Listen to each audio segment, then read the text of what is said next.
Alors, vous avez entendu parler de la loi anti-immigration illégale. Donc, ça effraie la Floride. Il y a plusieurs personnes qui sont en train de chercher. Je connais même les gens qui m'ont dit, actuellement ici, si tu vas acheter les choses de la maison, il faut partir acheter à Floride parce que là-bas, c'est moins cher. Les gens sont en train de vendre leur télévision.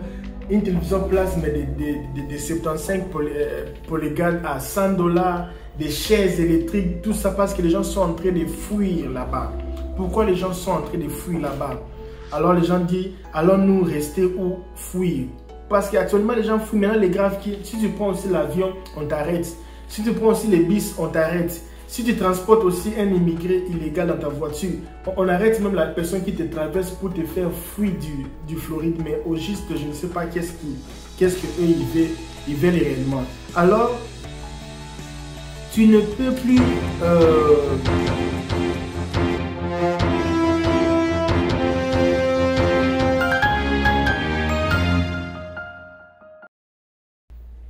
Salut les amis, je m'appelle bien LKBA. La loi anti-immigration illégale effraie les amis Floride. Je vous dis, c'est grave.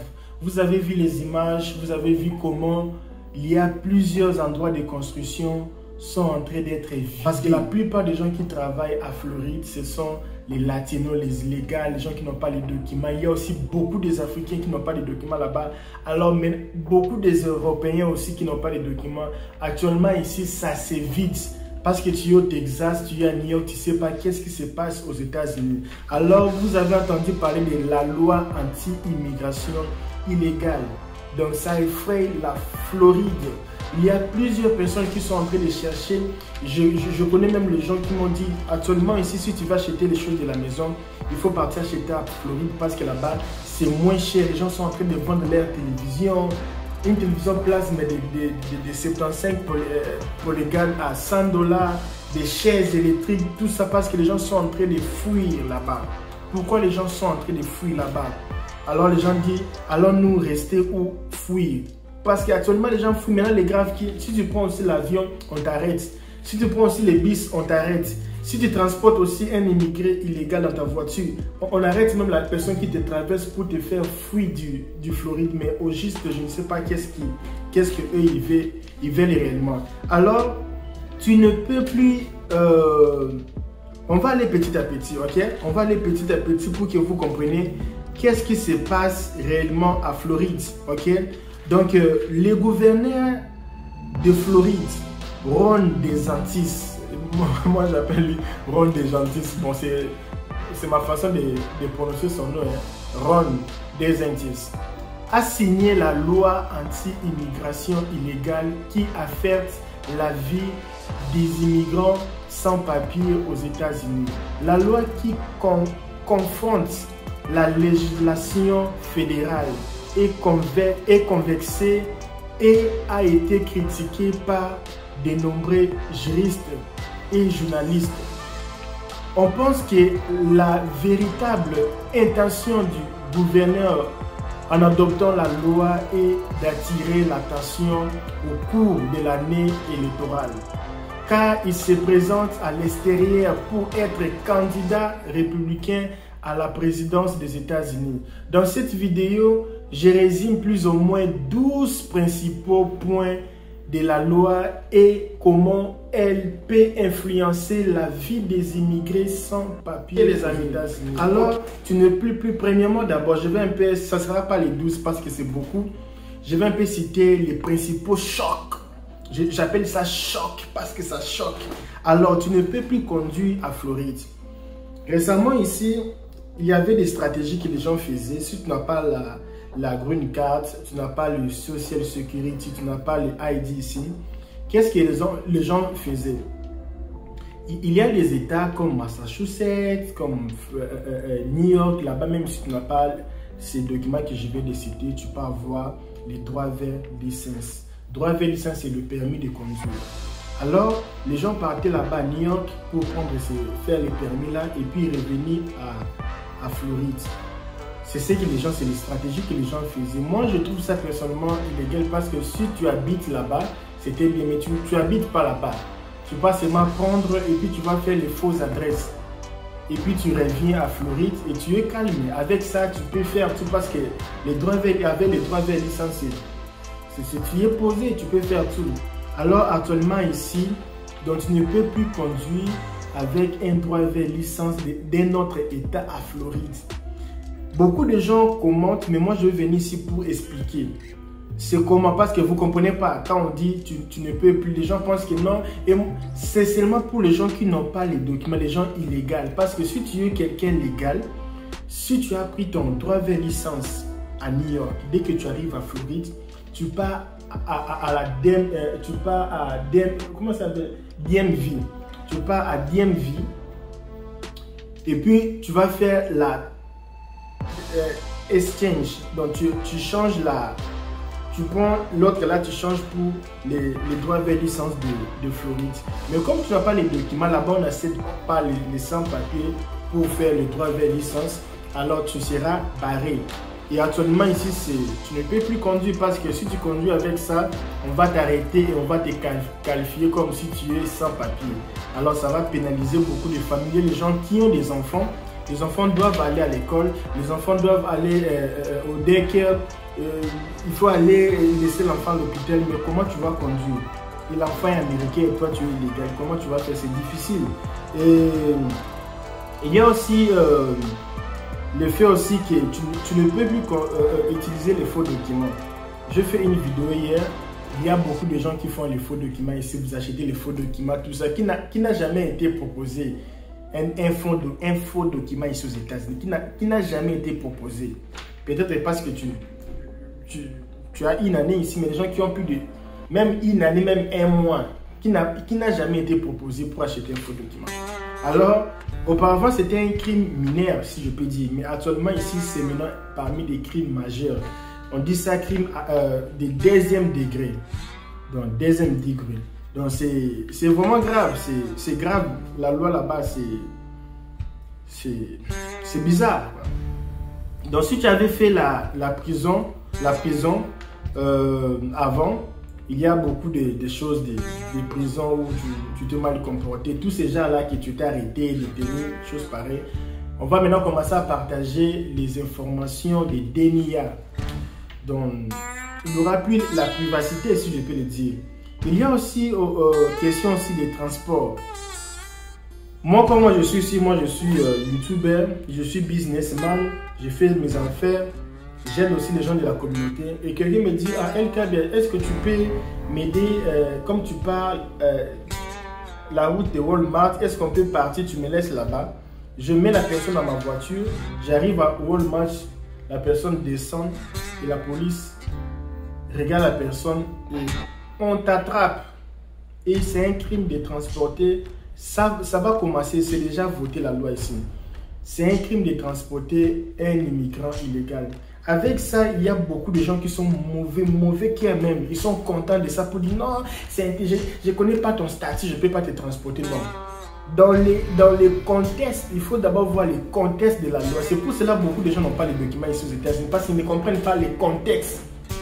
C'est dans les contextes que tu prends un immigré illégal, tu l'amènes en Floride, consciemment, et tu le sais même qu'il est légal, mais tu l'amènes en Floride.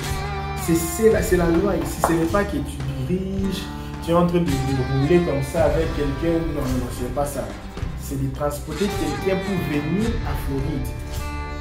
Ça n'a rien à voir, parce que quelqu'un aussi peut être illégal, mais il marche avec les Uber. Donc, tu es Uber, tu es taximètre, donc ça n'a rien à voir. Donc, s'il faut aider, il faut toujours aider les gens. Donc, ce n'est pas question de savoir les statuts. Donc, tu viens de l'église, il n'y a pas de transport, il pleut, maintenant vous partez à la maison, vous habitez avec quelqu'un le même route, le même immeuble, et tu vas laisser la personne sous la pluie. Il faut être mauvais.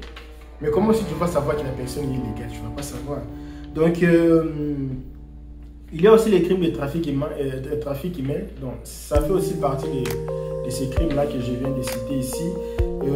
Les grands problèmes qui est ici, en Floride, la plupart des gens qui travaillent dans les constructions, la plupart des gens qui travaillent quand il pleut, il neige là-bas, quand il fait très chaud, les gens qui font vraiment du travail de house cleaning, laver tous les hôtels là, tous les gens là maintenant, ils vont plus travailler parce que il y a une loi maintenant, si tu fais travailler quelqu'un illégal dans ta compagnie, tu seras sanctionné. Et si il y a réincident, l'État ou l'État, quand je dis l'État, ce n'est pas le fédéral, parce que si c'est l'État, c'est comme la province, c'est l'État et il y a le fédéral qui est le truc. Donc, la licence que tu as de ta compagnie va être cancellée. On va canceller la licence de ta compagnie parce que tu as fait travailler quelqu'un illégal pendant une année et pendant une fois et la deuxième fois, donc à la deuxième fois, cancel. On va canceller la licence et puis la compagnie est fermée parce que tu as fait travailler quelqu'un illégal. Là aussi, il faut expliquer. Il y a, quand on dit quelqu'un illégal, c'est quelqu'un qui ICE ne connaît pas, quelqu'un qu'on ne connaît pas dans le système des États-Unis, quelqu'un qui n'a pas de statut. La plupart des Africains, ils ne sont pas illégaux. Là, par rapport à mon expérience, la plupart des Africains, ils ne sont pas illégaux. Je peux seulement dire que peut-être 70% des Africains sont en processus d'avoir un statut légal. Ok, c'est pour ça que vous allez voir les Africains travaillent, ils prennent des crédits en banque, ils ont un document de travail, tout ça renouvelé par chaque année, ils renouvellent tout ça. Et maintenant, actuellement, ici même, c'est une bonne nouvelle. Tous ces gens-là qui n'ont jamais eu les documents, ils vont maintenant commencer à prendre les documents parce qu'il y a une loi là. Il n'y aura plus les illégaux ici. Donc, si tu es ici aux États-Unis, tu n'as pas commis les crimes, tu n'as pas commis rien, tu es bien, tu es à l'aise ici dans ce pays, tu paies l'impôt, tu te comportes bien, tu n'as pas eu les problèmes avec la police, tout ça. Après 7 ans, il y a un programme là qu'on appelle le Dignity là. Je vais revenir avec des informations sur ce programme là. Les biens avec ça, maintenant, les États-Unis, ça sera. Donc, les biens avec les documents là, et quand je lisais le matin ici, c'est comme si tu peux aussi voyager avec ça encore. Donc si c'est bon, je connais beaucoup de femmes à Dallas qui ont des enfants, je connais beaucoup de gens à Dallas, au Texas là-bas, je connais beaucoup de gens à Massachusetts, je connais beaucoup de gens à New York, je connais beaucoup de gens à c'est quoi ici, Iowa qui n'ont pas les documents et la loi ici, Dignity là, ça va vraiment vous aider. Je pense que ça peut même... Bon, non pas comme l'asile, mais dis-moi, tu voyages, tu entres, tu pars, tu entres, tu sors, et puis tu vis, tu fais tout. Je pense que ça peut être une bonne occasion. Voyons voir, on va analyser l'affaire là. Et les grands aussi problèmes ici, ce sont les hôpitaux. Tu ne peux plus aller à l'hôpital, c'est ça, les deux choses qui font fuir les gens en Floride, c'est deux choses. Pas l'hôpital, pas le travail. Pour le travail, on comprend. Mais pour l'hôpital, là, c'est faux. C'est faux parce que tu ne peux plus... Non, tu vas aller à l'hôpital, sauf que la loi là dit quoi? Quand tu pars à l'hôpital, l'infirmière ou l'hôpital a le droit de te poser 3 questions. Si tu es résident, tu es américain, tu es illégal. Donc, tu vas choisir. Donc, tu dois choisir si tu es illégal ou truc. Sauf que ça fait peur, oui, parce que si tu pars là-bas, on va collecter les informations et on va les partager. Et puis la police peut, imagine, tu as l'hôpital là-bas, on te prend le quoi, tu as fini, on se dit, ok, tu peux rentrer à la maison. Rentrer à la maison, c'est mal. Viens, caca, tu pars. Donc, la chose qui est là maintenant, il faut maintenant, dans le pays ici, il faut connaître la loi. Parce que je vois beaucoup de gens venir ici, ils regardent toujours les choses des musiciens, des séries, des novelas. Les États-Unis, ce n'est pas un pays de regarder trop les novelas ici. C'est un pays, c'est comme les catch américains, donc ce n'est pas un pays de novelas. Alors, le problème qui est là, il y a une loi, c'est encore quoi? Sigilo en français, c'est quoi? Sigilo. Alors, ça aide aux patients de protéger leurs informations.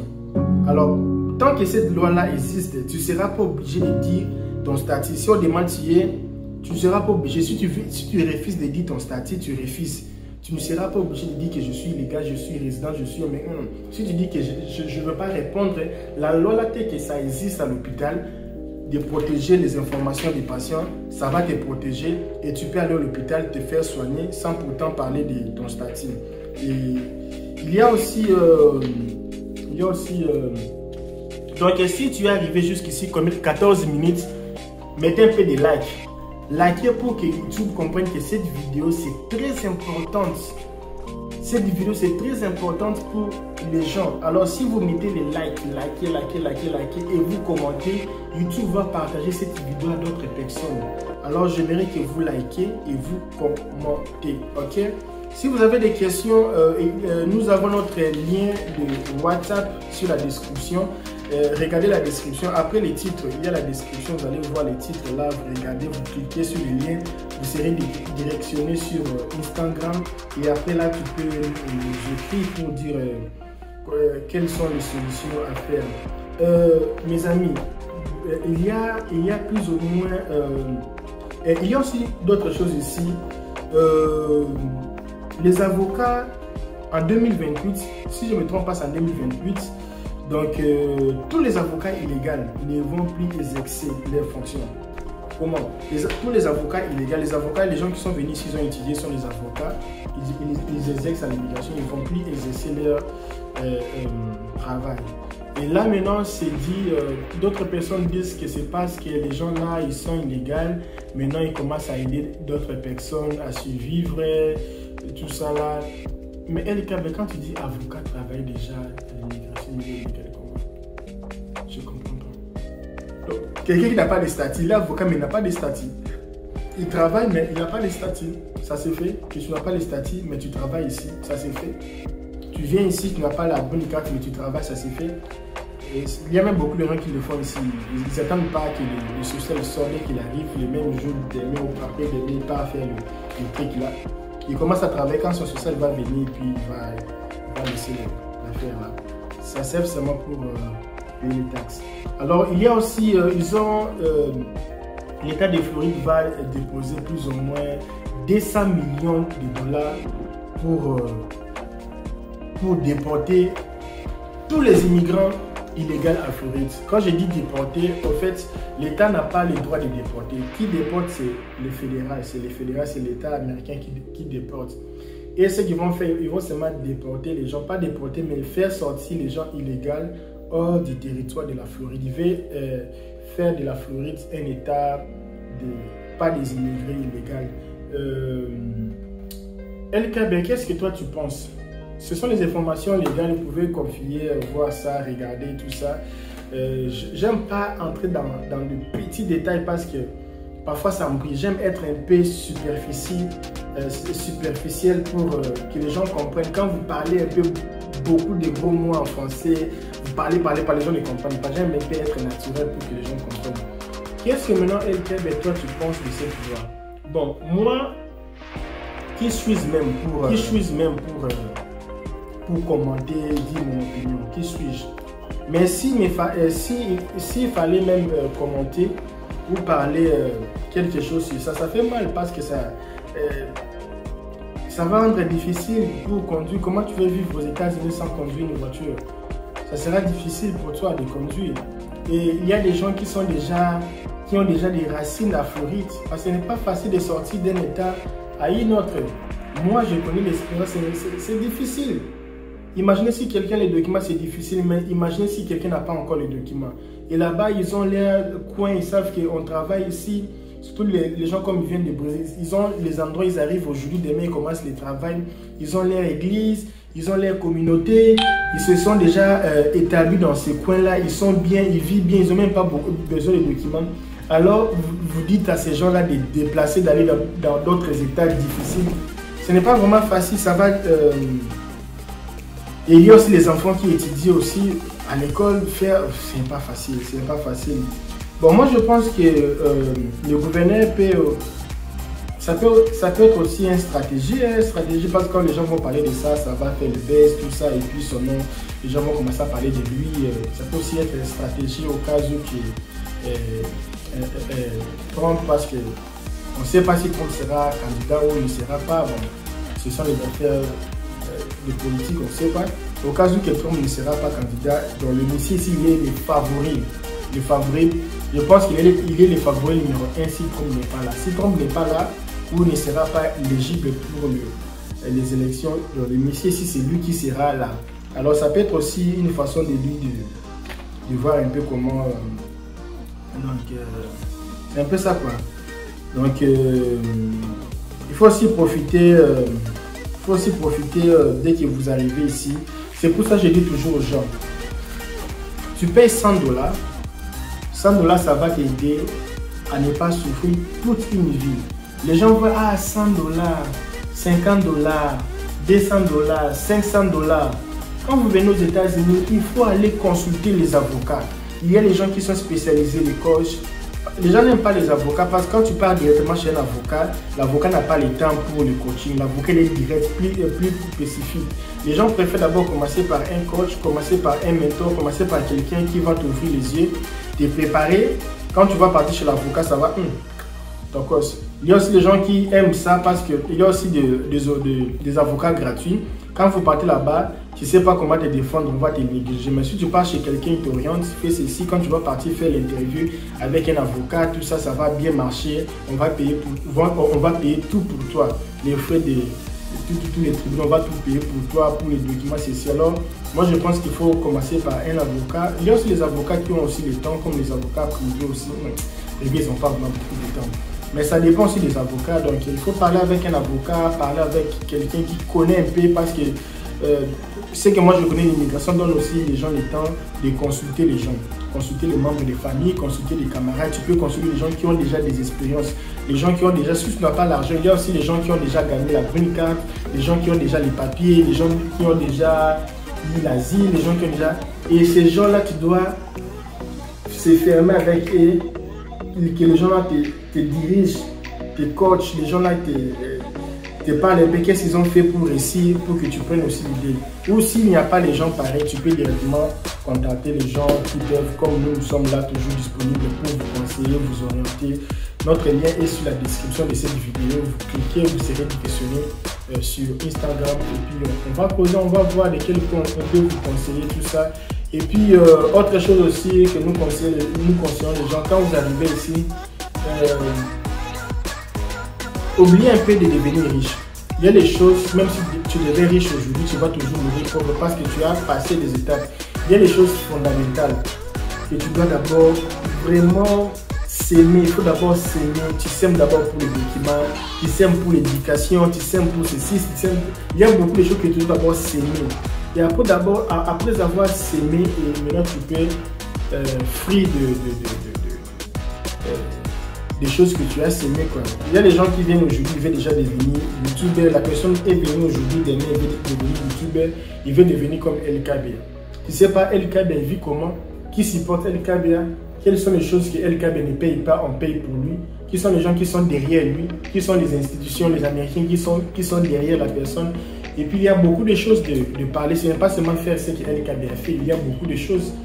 La communauté africaine, c'est l'une des bases communautés ici aux États-Unis. Excusez-moi pour le mot parce qu'on voit notre communauté.